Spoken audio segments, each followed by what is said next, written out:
if you look at the various career domains, let us say arts and humanities and commerce and engineering, then healthcare.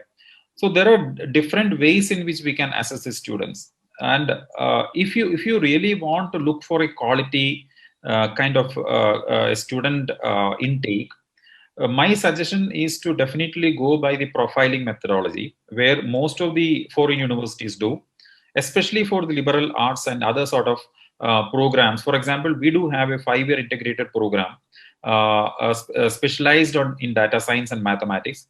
So profiling is a very good way in which we can assess the students. And nowadays, with the help of technology, there are a lot of systems that will assess automatically with a lot of AI sort of platforms.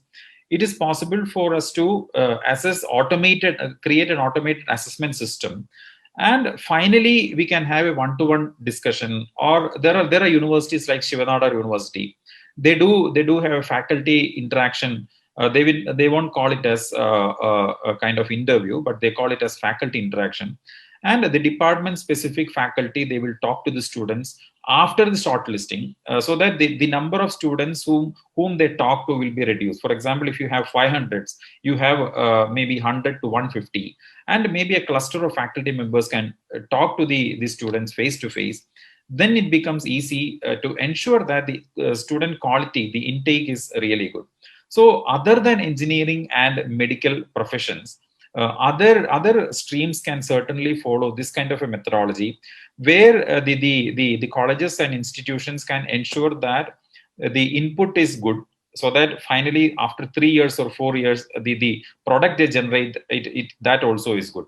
So my suggestion is a kind of faculty interaction with an automated system put in place for assessing the profile of the student. Perhaps the whatever extracurricular or co-curricular activities they have done during their school, the competitions which they have participated, all those things will help, because ultimately liberal arts is more about the skills and the way in which they think has to be different. It is not just like engineering or any other profession.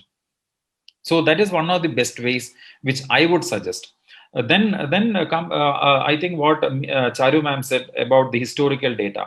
So if we are able to feed that data, whatever the students have done through their high schooling, so that will really help. For example, we even now we go through the 10th class mark, because 10th class mark is the students are very serious before they turn to right or left. They are serious about that fact.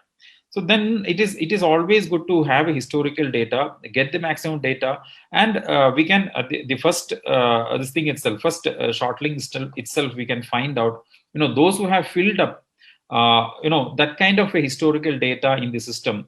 They can certainly be considered because they are serious students. So something like that, some kind of automated system that can assess a student profile, that will be of really good help to select the students, because the student intake is usually less comparatively when compared with engineering.